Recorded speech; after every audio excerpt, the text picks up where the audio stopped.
Good evening everyone. My name is Sairam Sampath Rao. చాలా మంది చాలా రోజులుగా అడుగుతున్నటువంటి క్వశ్చన్ అండి. Sir, mains answer writing as a beginner ఎలా స్టార్ట్ చేయాలి అని చాలా మంది అడుగుతున్నారు. సో మెయిన్స్ ఆన్సర్ రైటింగ్ ఎలా రాయాలి అని చెప్పి ఒక వీడియోలో చెప్పడం అనేది చాలా కష్టం.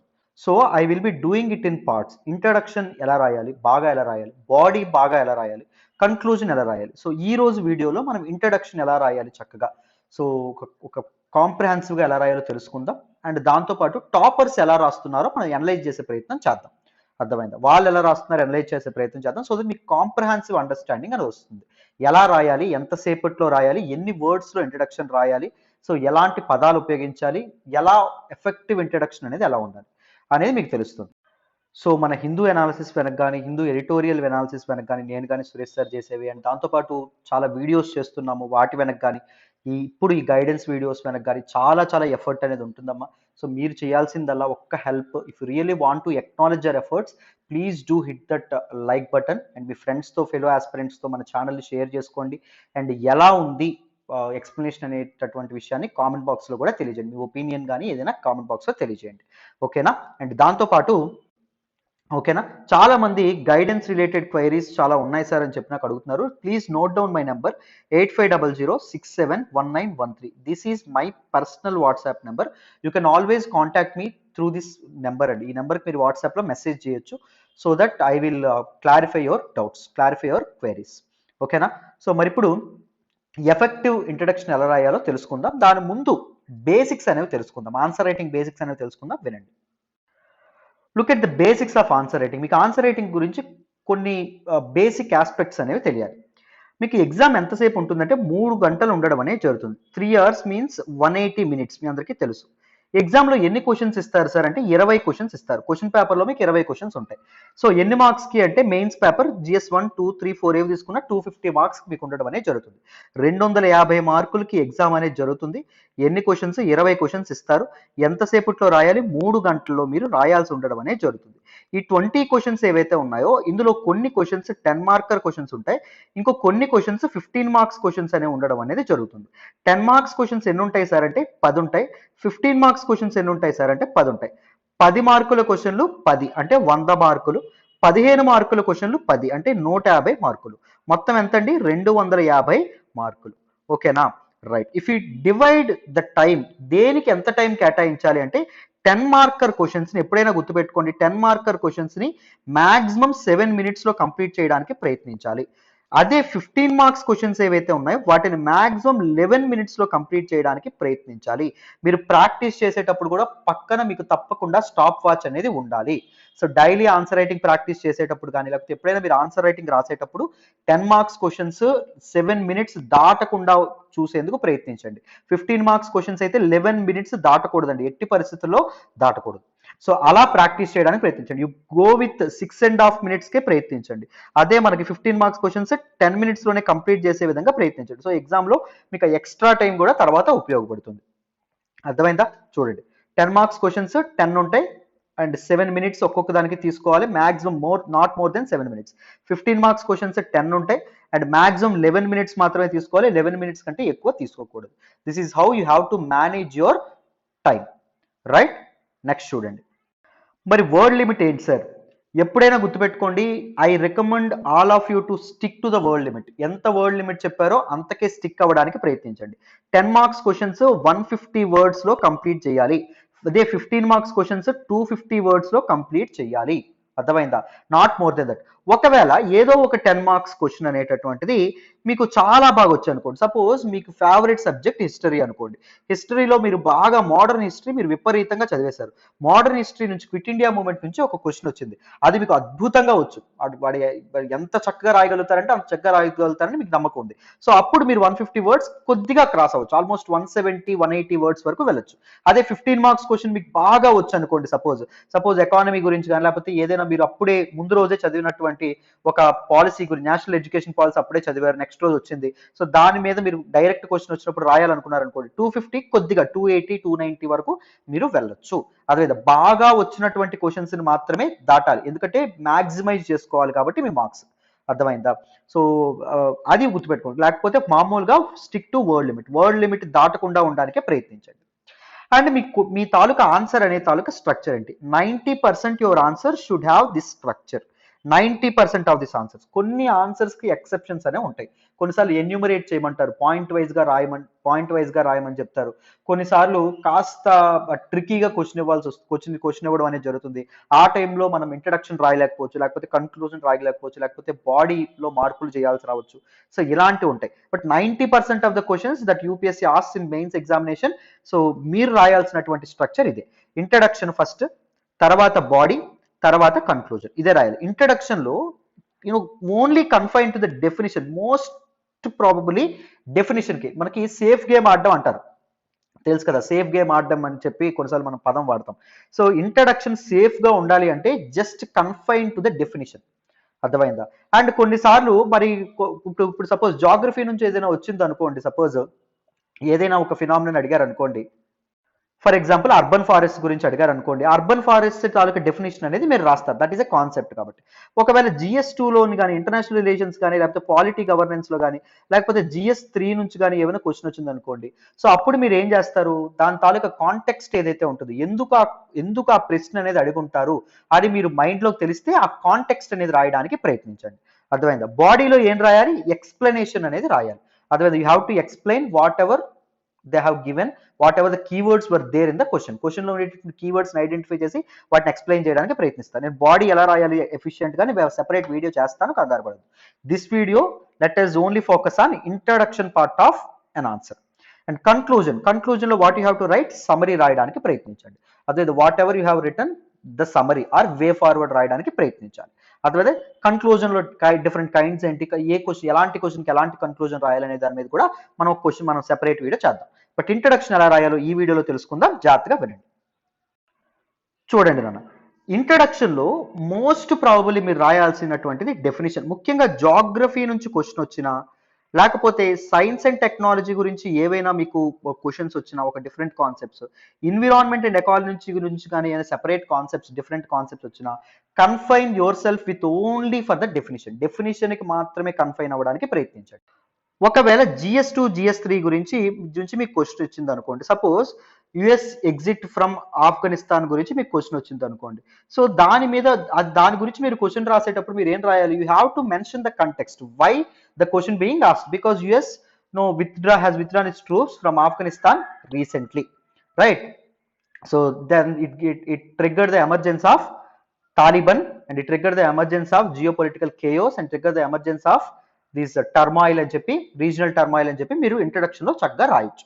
You have to understand, you have to write about the context. అర్థమైందా? సో ఎందుకు ఆ ప్రశ్న వచ్చి ఉంటుంది అసలు ఎగ్జామ్ లో అని మీకు తెలియాలి. తెలిసిన తర్వాత కాంటెక్స్ట్ రాయాలి, సందర్భం రాయాలి.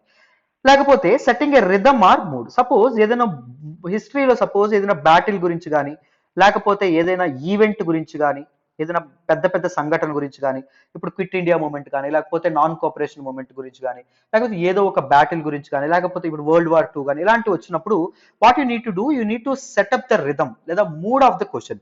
సో మనకి you can mention about the destruction caused by World War II, second world war cause చేసినటువంటి డిస్ట్రక్షన్, లేకపోతే నాన్ కోఆపరేషన్ మూమెంట్ వల్ల వచ్చినటువంటి ఇంప్లికేషన్స్, ఇండియన్ ఫ్రీడమ్ స్ట్రగుల్లో అది బాటిల్ నెక్ మూమెంట్ అనేది ఎలా అయింది. అర్థమైందా? సో ఇలాంటి ఇంప్లికేషన్ ఏదైతే ఉంటుందో, result of that particular event ఏదైతే ఉంటుందో, లేకపోతే result of that particular battle ఏదైతే ఉంటుందో అది రాయొచ్చు. లేకపోతే పలానా బ్యాటిల్లో ఎంతమంది చనిపోయారు, ఎంతమంది సివిలియన్స్ చనిపోయారు, అలాంటి విషయాన్ని కూడా మీరు మెన్షన్ చేయొచ్చు. You can also use quote by a famous personality. Only few times you will get this opportunity. ఒక ఆ సందర్భానికి, ఆ క్వశ్చన్కి తగినట్టుగా ఉన్నటువంటి కోట్ ఏదైతే ఉంటుందో, ఒక మంచి కొటేషన్ ఏదైతే ఉంటుందో అది వాడేటటువంటి అవకాశం చాలా తక్కువ సార్లు వస్తుంది. అవకాశం వచ్చినప్పుడు మాత్రం మీరు ఉపయోగించుకోవాలి. It will fetch more marks, trust me, it will be more effective. కానీ ఎప్పుడైనా గుర్తుపెట్టుకోండి, ఎక్కువ మార్క్స్ వస్తాయి అన్నాను కదా అని చెప్పి ఒక అసందర్భమైనటువంటి కొటేషన్ రాస్తే మాత్రం చాలా తప్పు. సందర్భం లేకుండా కొటేషన్స్ మీరు ఏమైనా రాస్తే మాత్రం చాలా తప్పు. అప్పుడు మార్క్స్ అనేవి పోతాయి. మళ్ళీ చెప్తున్నాను, రైట్? నెక్స్ట్ చూడండి, పాలసీ, రిఫార్మ్ ఆర్ యాక్ట్. ఏదైనా పాలసీ కానీ, ఏదైనా రిఫార్మ్ కానీ, ఏదైనా యాక్ట్ తీసుకొచ్చు. సపోజ్ నేషనల్ ఎడ్యుకేషన్ పాలసీ తీసుకురావడం అనేది జరిగింది. సో దీని మీద ఏమైనా క్వశ్చన్ వచ్చింది అనుకోండి, లేకపోతే PM ఆవాస్ యోజన ఏదైతే ఉంటుందో ఆవాస్ యోజన తీసుకొచ్చారు అనుకోండి, సో దీని మీద ఏమైనా క్వశ్చన్ వచ్చింది అనుకోండి, ఇంకేదైనా ఇప్పుడు మన్రేగా మీద ఏమైనా క్వశ్చన్ రావడం అనేది జరిగింది అనుకోండి, Mahatma Gandhi national rural employment guarantee act, right? Mahatma Gandhi national rural employment guarantee act, MNREGA.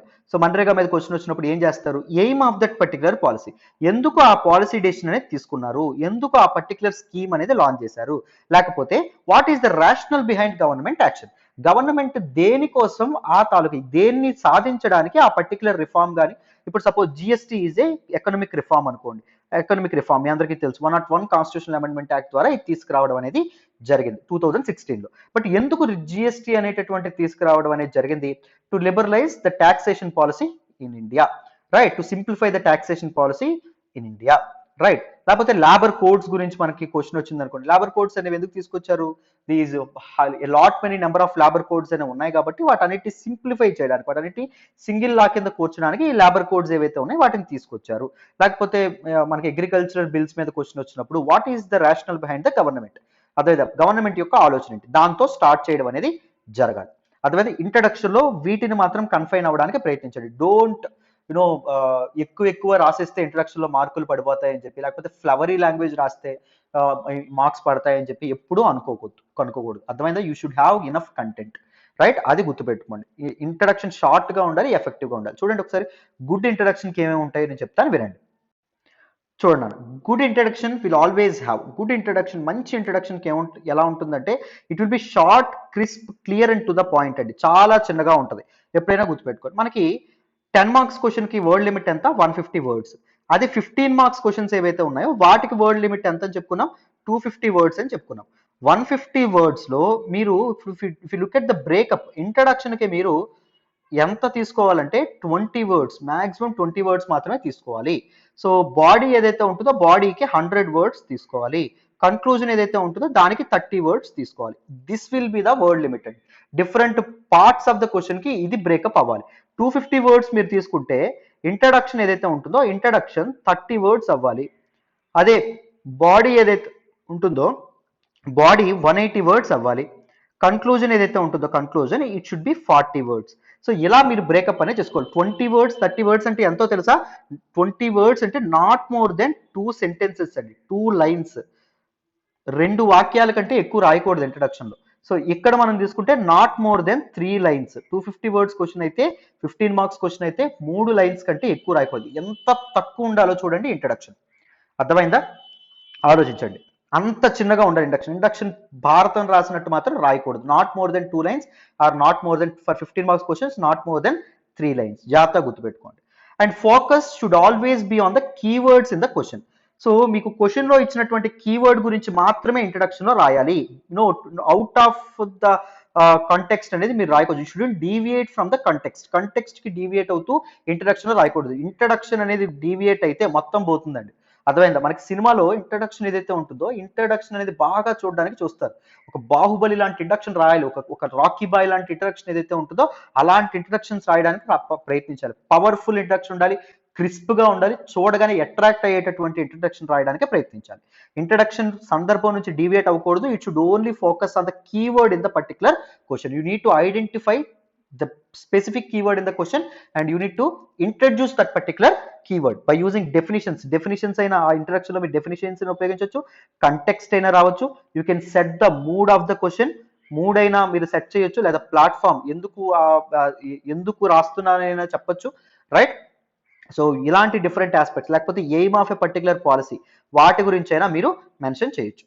And always use simple words అండి. Try to avoid flowery language in introduction. Introduction చాలా టఫ్ గా అర్థం కాకుండా అయితే ఉండకూడదు. ఇంట్రడక్షన్ చాలా సింప్లెస్ట్ ఆఫ్ ఆల్ లాంగ్వేజెస్ లో ఉండాలి. బాడీలో కొన్ని ప్రయోగాలు చేయండి, కొన్ని మంచి లాంగ్వేజ్ వాడండి, బట్ కానీ ఇంట్రడక్షన్ మాత్రం సింపుల్ వర్డ్స్ లో ఉండాలి, ఈజీ టు అండర్స్టాండ్ గా ఉండాలి. Don't use any flowery language. మీకు హిందూలో చదవడం వల్ల ఒక అడ్వాంటేజ్ ఏంటంటే మంచి వొకాబులరీ వస్తుంది, మంచి structure of for the answer వస్తుంది. కానీ హిందూలో అదే డిసడ్వాంటేజ్ ఏంటంటే Hindu uses more flowery language, this idioms ఇవన్నీ వాడుతూ ఉంటాడు. సో మనకు కూడా స్లోగా you will build an obsession towards using that flowery language in your answers. But కానీ ఇంట్రడక్షన్ లో మాత్రం never ever experiment with introduction వీలైనంత సింపుల్ గా ఉండాలి, వీలైనంత ఈజీ టు అండర్స్టాండ్ గా ఉండాలి. అది ఎప్పుడైనా గుర్తుపెట్టుకోండి. This is how you have to plan good introductions. అర్థమైందా? Now let us analyse some toppers introductions. Toppers answers లోని వాళ్ళ ఇంట్రడక్షన్స్ ఎలా రాశారో మనం ఒకసారి చూద్దాం, వినండి. First look at this particular question. నేను ఇది విజన్ ఐఏఎస్ వాళ్ళ తాలూకా టాపర్స్ ఆన్సర్ షీట్స్ ఏవైతే ఉన్నాయో వాటి నుంచి తీసుకున్నానమ్మా. రైట్, చూడండి ఇక్కడ this question is related to geography. Discuss the reasons behind disappearance of springs. Examine how spring shed management can help revive springs, especially in the Himalayan region. So, this particular phenomena is talking about, this particular question is talking about springs. Springs is the keyword. And ఇక్కడ చూడండి underline చేసుకున్నాడు తనే. Spring shed management ఏదైతే ఉంటుందో this is a keyword. అర్థమైందా? ఈ 2 keywords ఏవైతే ఉన్నాయో వాటిని బేస్ చేసుకొని మీ క్వశ్చన్ ఉండాలి. ఫస్ట్ స్ప్రింగ్స్ ని ఇంట్రడక్షన్ చూడండి ఎంత సింపుల్ గా ఉందో. జస్ట్ 1 లైన్ లో ఇంట్రడక్షన్ అయిపోయింది. Springs are natural water sources which provide constant supply of water. They can be hot springs or cold or normal springs. అంతే ఇంట్రడక్షన్. 2 లైన్స్, మాక్సిమం 2 లైన్స్ తో introduction అయిపోయినట్టు చేశారు. సో ఎంత crisp గా ఉంది, ఎంత టు ద పాయింట్ ఉంది, ఎంత ఈజీ టు అండర్స్టాండ్ ఉందో ఆలోచించండి. This is how your introduction look like. And ఇక్కడ ఏం చేశారు, డెఫినిషన్ ఆఫ్ స్ప్రింగ్స్ మీద ఆధారపడ్డది. This is a safe game అమ్మ, అర్థమైందా? అండ్ జాగ్రఫీలో it is the most recommended. Geography మీద మీకు క్వశ్చన్స్ వచ్చినప్పుడు అండ్ మీరు ఇలాంటి కాన్సెప్ట్ ఓరియంటెడ్ క్వశ్చన్స్ వచ్చినప్పుడు డెఫినిషన్స్ మీద ఎక్కువగా ఫోకస్ చేయాలి. You need to write introductions through definitions. అర్థమైందా? క్లియర్. నెక్స్ట్ క్వశ్చన్ చూడండి ఇక్కడ కూడా analyse the phenomenon of resource curse. ఇది కూడా జాగ్రఫీకి సంబంధించినటువంటి question. By giving adequate examples from around the world as well as India. ఇక్కడ రిసోర్స్ కర్స్ అనేటటువంటిది keyword and adequate examples అనేటటువంటిది కీవర్డ్. ఈ రెండింటిని బేస్ చేసుకొని మీ తాలూకు క్వశ్చన్ అనేది ఉండాలి. బట్ ఇంట్రడక్షన్ లో the main keyword resource curse నేను వాడడం అనేది జరిగింది. He simply defined resource curse, that's it. Resource curse is referred to phenomena which resource rich area is not able to progress. So resources అనేవి ఉన్నాయి, వనరులు అనేవి విపరీతంగా ఉన్నాయి, కానీ ఆ తాలూకా ఏరియా అనేది ఒకవేళ డెవలప్ అవ్వలేకపోతే, ఒకవేళ అభివృద్ధి చెందలేకపోతే దాన్ని రిసోర్స్ కర్స్ అంటారు. సో సింపుల్ గా ఇంట్రడ్యూస్ చేసి వదిలేశారు. జస్ట్ 1 స్టేట్మెంట్ లో ఏం చేయడం అనేది జరిగింది, ఇక్కడ ఇంట్రడక్షన్ ముగించడం అనేది జరిగింది. This is how your introduction look like. 150 words లో 150 వర్డ్స్ 10 మార్క్స్ క్వశ్చన్ ఎంత సింపుల్ గా ఇంట్రడక్షన్ అనేది క్లోజ్ చేశారో చూడొచ్చు మీరు. రైట్, నెక్స్ట్ క్వశ్చన్ చూడండి. ఇది ఇంకొక టాపర్ తాలూకా question. What are black holes? Highlight the challenges in imaging a black hole. How are these challenges overcome by the event horizon telescope project. So ఇక్కడ మీరు కీవర్డ్స్ ఏంటి, బ్లాక్ హోల్ అనేటటువంటిది keyword, imaging ఏ black hole అనేటటువంటిది keyword, and challenges overcome by event horizon telescope project. ఈ challenges అనేటటువంటిది keyword. వీటిని మీరు fulfil చేస్తే, ఆ మూడింటిని మీరు రాస్తే ఈ క్వశ్చన్కి మీరు ఫుల్ జస్టిస్ చేసినట్టు అనమాట. సో ఇక్కడ చూడండి, బ్లాక్ హోల్స్ ని సింపుల్ గా డిఫైన్ చేశారు ఫస్ట్ ఇంట్రడక్షన్ లో. Black holes defined as a region in space where the density of matter tends towards infinity and hence it is able to observe all the light that is thrown at it. Simple definition of black hole. ఎంత ఈజీగా చెప్పారో చూడండి. So definition తో introduction అయిపోయింది, just 1 line. అర్థమైందా? చెప్పాను నేను, not more than 2 lines and introduction 150 words question లో. అండ్ 250 వర్డ్స్ క్వశ్చన్ లో 15 మార్క్స్ క్వశ్చన్ లో not more than 3 lines. You need to understand it. అర్థమైందా? You need to follow it mandatorily. Next చూడండి.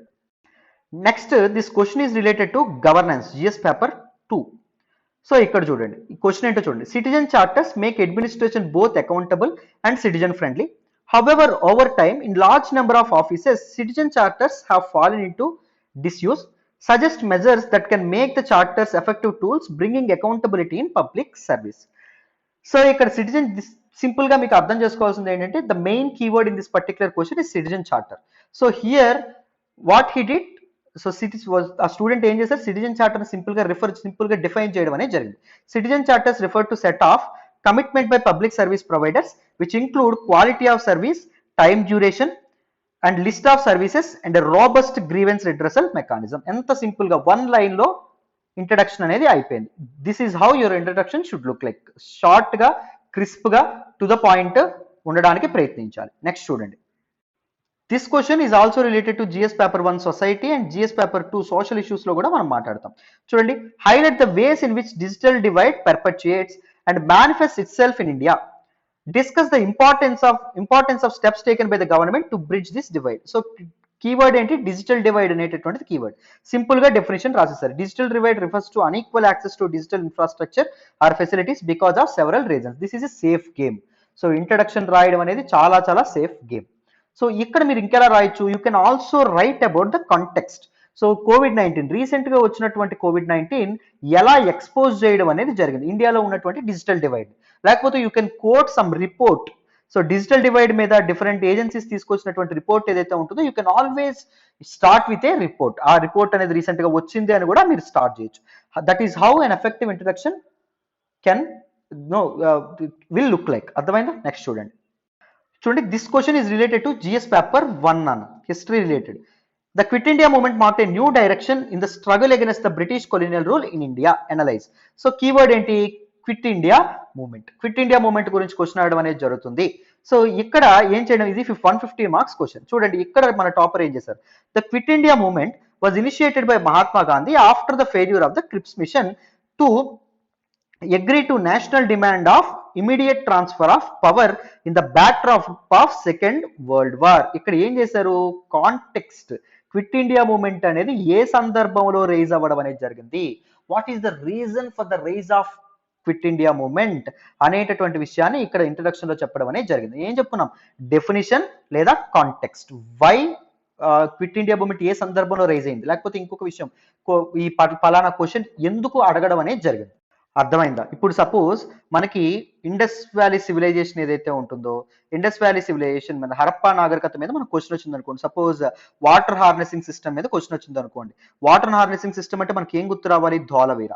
So Dholavira గురించి ఎందుకు క్వశ్చన్ అడిగినట్టు, recent గా UNESCO world heritage site గా గుర్తించడం అనేది జరిగింది.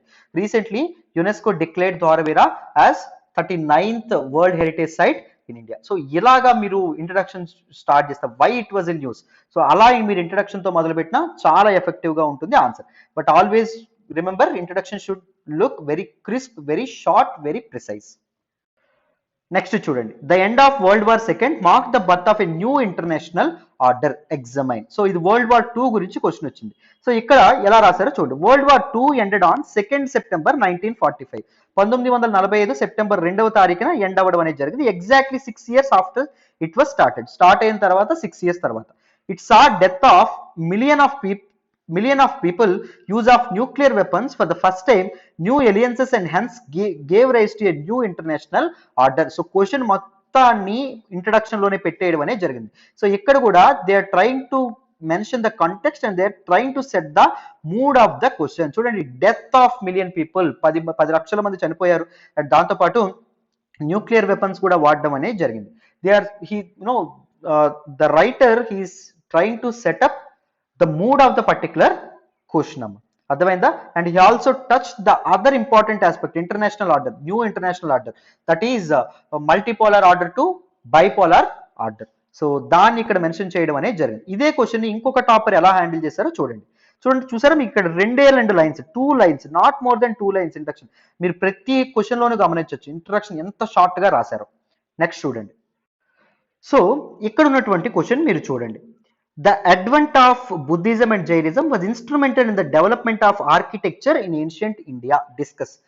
GS paper 1 related question. So ఇది 250 words question, 15 marks question మీరు గమనిస్తే.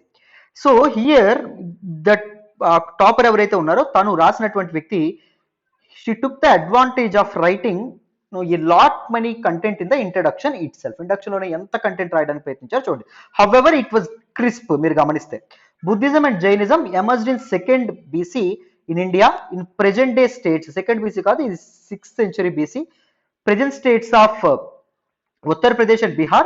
This was due to various reasons. Here various reasons ఏవైతే ఉన్నాయి. One of the main reason was Shramana movement. Shramana movement కు ఉన్నటువంటి reasons. Shudras and women wanted better position and rituals involving cattle sacrifices and all. Brahmin ideals and Brahminic dominance ఏదైతే ఉంటుందో dominance, and Vaishyas were overburdened, and introduction of iron weapons, iron tools ఏవైతే ఉన్నాయో, iron tools ఇలాంటివి ఏవైతే ఉన్నాయో ఇవి దీని కింద రావడం అనేది జరుగుతుంది. సో స్టిల్ ద ఇంట్రడక్షన్ అనేది మీకు పెద్దగా కనిపిస్తున్నప్పటికీ ఇది ఎంత క్రిస్ప్ గా ఉంది, ఎంత టు ద పాయింట్ ఉందో చూడండి. అయినా అనుకుంటాం కానీ ఇట్ ఈస్ జస్ట్ 4 sentences అండి. ఎంత చక్కగా ఇది చేశారో చూడండి, 4 lines లో ఫినిష్ చేసేసారు. సో ఇంత క్రిస్ప్ గా మీరు ఇంట్రడక్షన్ రాయాలి, టు ద పాయింట్ ఇంట్రడక్షన్ అనేది మెన్షన్ చేయాలి. అర్థమైందా? మరి నెక్స్ట్ క్వశ్చన్ చూడండి. సో అదే క్వశ్చన్ కి వేరే టాపర్ చూడండి. The end of world war second mark the birth of a new international order ఎగ్జామైన్. World war 2 ended in 1945 as it is గా. వాళ్ళ మైండ్స్ ఏదో చెప్పుకుంటున్నట్టు ఎంత చక్కగా సేమ్ గా రాశారో చూడండి. the multipolar world transformed into a bipolar world order. Multipolar world ఏదైతే ఉంటుందో అంటే పవర్ అనేది వేరు వేరు దీనికి డిస్ట్రిబ్యూట్ ముందు అయ్యింది. ఇప్పుడు World War II తర్వాత బైపోలార్ అవ్వడం అనేది జరిగింది. అంటే వరల్డ్ అనేది 2 పోల్స్ వైపు వెళ్ళిపోయింది. ఒకటి US supported world order and దాంతోపాటు Soviet union led world order. అర్థమైందా? సో ఇలా బైపోలార్ అయిపోవడం అనేది జరిగింది. ఎంత చక్కగా ఇంట్రడక్షన్ ఒక లైన్ లో రాసిస్తారో చూడండి. అర్థమైంది? This is how you need to understand the question. This is how you need to approach the introduction of the question. Next question చూడండి. సో ఇది చూడండి. Instead of the government regulating over-the-top platforms, OTT platforms, there have been calls for self-regulating mechanism for such platforms, as in case of print media. Discuss. ఇది మనకి ఇచ్చినటువంటి question. So ఇక్కడ ఏం రాశారంటే why it was in news. నువ్వు question ఎందుకు అడిగావో నాకు తెలుసయ్యా అనే విధంగా రాస్తారు. చూడండి. Recently, the government has brought OTT platforms under the regulatory ambit of Ministry of Information and Broadcasting. ఎందుకు నువ్వు క్వశ్చన్ అడిగావో నాకు తెలుసు అన్నట్టు న్యూస్ లోకి రీసెంట్ గా వచ్చింది కాబట్టి అడిగావు అన్నట్టు ఇంట్రడక్షన్ లో చక్కగా రాయడం అనేది జరిగింది. This is how you need to right the context of the question. సందర్భం, ఏ సందర్భంలో ఈ ప్రశ్న అడగాల్సి వచ్చిందో నువ్వు రాసావు. అర్థమైంది? ఇలా రాయడానికి ప్రయత్నించాలి. నెక్స్ట్ చూడండి. అఫ్ కోర్స్ ఇది కూడా కరెంట్ అఫైర్స్ రిలేటెడ్ క్వశ్చన్స్ అయితేనే, అదే రీసెంట్ గా న్యూస్ లో ఉన్నటువంటివి అయితేనే. Most of the questions from GS2 and GS3 మనకు న్యూస్ లో ఉన్నవే అడుగుతారు కాబట్టి వాటిని మీరు ఇలాగే ఇంట్రడ్యూస్ చేస్తే చాలా చాలా బాగుంటుంది. నెక్స్ట్ చూడండి. While internationalization of higher education has many potential benefits for India, certain challenges will need to be addressed in this regard. Discuss. So ఇక్కడ మీకు క్వశ్చన్ లో ఏం రాశారు? ఇక్కడ కూడా కాంటెక్స్ట్ రాయడానికి ప్రయత్నించారు. Why internationalisation of higher education గురించి నువ్వు ఎందుకు క్వశ్చన్ అడిగావో నాకు తెలుసు అన్నట్టు. Internationalisation of higher education has been proposed by the new education policy. అది న్యూ ఎడ్యుకేషన్ పాలసీ 2020లో వచ్చింది కాబట్టి, దాని ప్రస్తావన వచ్చింది కాబట్టి నువ్వు క్వశ్చన్ అడిగావు అనేటట్టుగా ఇక్కడ ప్రస్తావించడం అనేది జరిగింది ఇంట్రడక్షన్ లో. To improve the education ecosystem in India. అదే this is how you need to write introduction for a particular question. These are some cheat codes అండి. ప్రతి ఒక్క టాపర్ ఒకటే ఫాలో అవుతున్నారు చూసారా, క్రిస్ప్. అండ్ దాంతోపాటు they are trying to either give the definition of a particular concept or they trying to give the context of a particular keyword, or they are trying to set up a mood for the particular answer. అది introduction యొక్క కర్తవ్యం అదే చేస్తుంది, మీరు గమనిస్తే జాగ్రత్తగా. Next చూడండి. Though COVID-19 pandemic exposes the vulnerability of informal sector and associated labor force in India, it also presents an opportunity to rebalance formal informal economy dynamics in the country. Discuss. So ఈ question ఏదైతే ఉంటుందో ఇది దేని గురించి మాట్లాడుతుంది? Informal sector ఏదైతే ఉంటుందో దాని గురించి మాట్లాడుతుంది, లేబర్ ఫోర్స్ గురించి మాట్లాడడం అనేది జరుగుతుంది. సో ఇక్కడ మనకి చూడండి ఎలా ఇది చేశారు. COVID-19 pandemic and accompanying lockdown measures led to overnight loss of livelihood for the foot soldiers of Indian economy, that is the informal sector. Here the significance of informal sector గురించి రాయడం అనేది జరిగింది. Here the author is trying to set up the mood of the question. Informal sector ఎంత vulnerable గా ఉన్నారు, what are some important challenges that have been faced by this informal sector అని చెప్పాలని చెప్పి అనుకుంటాడు. వాళ్ళ బాధలు ఏవైతే ఉంటాయి వాటిని ఎక్స్ప్లెయిన్ చేద్దామని చెప్పి అనుకుంటున్నాడు. he is trying to expose the vulnerability of informal sector. That is the reason why he chose this particular introduction. అర్థమైందా? నెక్స్ట్ చూడండి. సో ఇంకొక టాపర్ యొక్క question. Discuss the need of an independent fiscal council in bringing about transparency and accountability in fiscal processes in India. ఇది 150 words question, 10 marks అడగడం అనేది జరిగింది. ఇక్కడ చూడండి. The idea of independent fiscal council was proposed by the 14th as well as 15th Finance Commission so that better fiscal discipline can be observed at the center. ఎందుకు ఇది news లోకి వచ్చింది? The independent fiscal council అనేటటువంటిది because it was proposed by 14th as well as 15th Finance Commission ఏదైతే ఉందో అది దీన్ని propose చేయడం అనేది జరిగింది కాబట్టి. అర్థమైందా? సో ఇక్కడ ఏం చేశారు, ఎందుకు ప్రపోజ్ చేసిందో చెప్పారు, దాంతోపాటు అది ఎందుకు మీరు అడుగుతున్నారనే విధంగా కూడా చెప్పడం అనేది జరిగింది. హియర్ కాంటెక్స్ట్ అండ్ దాంతోపాటు the significance of that particular aspect ఏదైతే ఉంటుందో రెండింటిని ఇక్కడ ఇంట్రడక్షన్ లో ఒకే లైన్ లో చెప్పడం అనేది జరిగింది. నెక్స్ట్ చూడండి.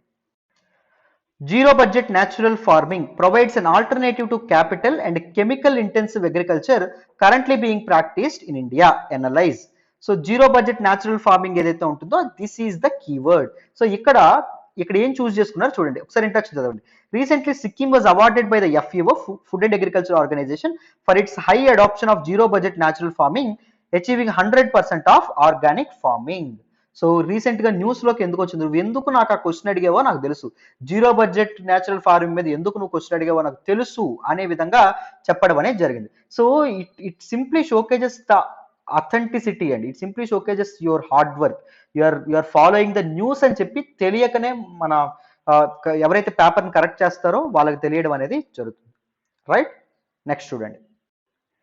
Highlighting the salient features of PM Jeevan Yojana, analyze how it can assist achieving vision and goals of the national policy on biofuels 2018. ఇక్కడ PM జీవన్ యోజన ఏదైతే ఉంటుందో దీని గురించి అడుగుతున్నారు. It is a separate government policy, government scheme.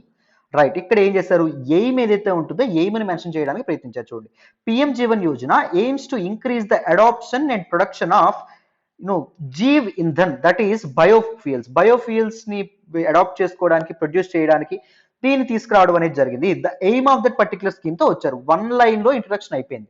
ఎప్పుడైనా government ఒక పాలసీతో కానీ, ఒక రిఫార్మ్ తో కానీ, ఒక కన్వెన్షన్, ఒక అగ్రిమెంట్ ఏమైనా చేసుకున్నా మీరు you should come up with this particular aim. What is the rational behind the government thought process, government యొక్క ఆలోచన వెనక అసలైన రీజన్ ఏంటి అని చెప్పడానికి ప్రయత్నించారు అన్నమాట.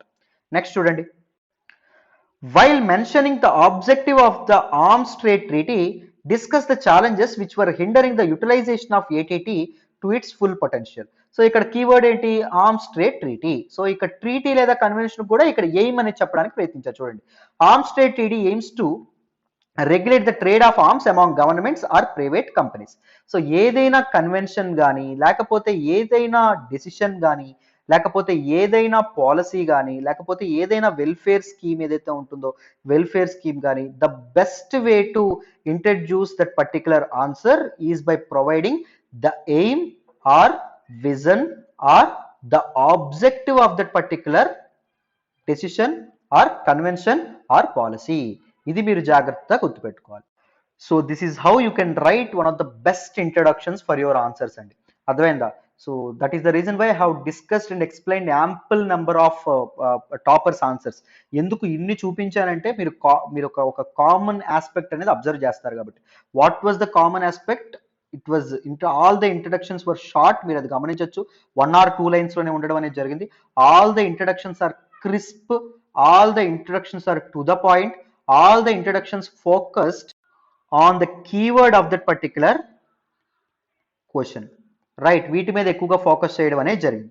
And most of the answers లో మీరు డెఫినేషన్స్ అనేవి గమనించవచ్చు, ముఖ్యంగా geography and other concept related aspects కి. మోస్ట్ ఆఫ్ ద ఆన్సర్స్ లో మీరు కాంటెక్స్ట్ కూడా చెప్పొచ్చు, ఎందుకు న్యూస్ లోకి వచ్చింది, ఎందుకు మీరు అడుగుతున్నారు అనే విధంగా చెప్పడం అనేది జరిగింది.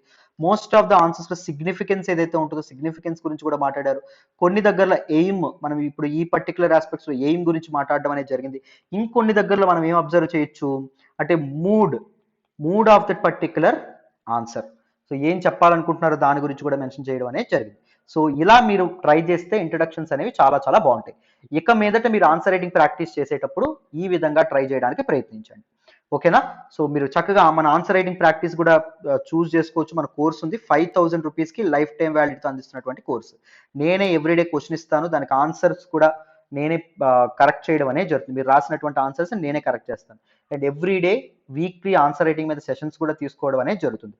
రెస్పెక్టివ్ ఫ్యాకల్టీ మెంబర్స్, ఒక వీక్ నేను తీసుకుంటాను, ఇంకో వీక్ సురేష్ సార్ తీసుకుంటారు, ఇంకొక వీక్ ప్రసాద్ సార్ తీసుకుంటారు, ఇంకో వీక్ నారాయణమూర్తి సార్ తీసుకుంటారు, ఇంకొక వీక్ శ్రీనివాస్ సార్ తీసుకుంటారు, ఇంకొక వీక్ ఆనంద్ సార్ తీసుకుంటారు, ఇంకొక వీక్ శాంతి మేడం తీసుకుంటారు. So this is how we operate అనమాట. అర్థమైందా? సో అన్ని సబ్జెక్ట్స్ మీద మీకు ఆన్సర్ రైటింగ్ లో బెటర్ కమాండ్ అనేది తీసుకొచ్చేటందుకు సో ఆన్సర్ రైటింగ్ సెషన్స్ కూడా వీక్లీ ఉంటాయి. సో మీరు చక్కగా 5000 రూపీసే కాబట్టి జాయిన్ అయ్యే ప్రయత్నం చేయండి. Everyday daily answer writing practice వల్ల you can master answer writing అమ్మదు. నువ్వు మళ్ళీ చెప్తున్నాను. అర్థమైందా? So use this opportunity and join the course. నా ఎక్స్ప్లెనేషన్ వస్తున్నట్లయితే కీప్ లైకింగ్ అవర్ వీడియోస్, మీ ఫ్రెండ్స్తో షేర్ చేసుకోండి, ఎలా ఉందో కామెంట్ చేయండి. Thank you so much for all the support and all the love so far. Thank you so much. మళ్ళీ ఇంకొక వీడియోలో కలుద్దాం. బాడీ ఎలా రాయాలి, కన్క్లూజన్ ఎలా రాయాలనే వీడియోస్ కూడా చేద్దాం. ఓకేనా? బాయ్ అమ్మా.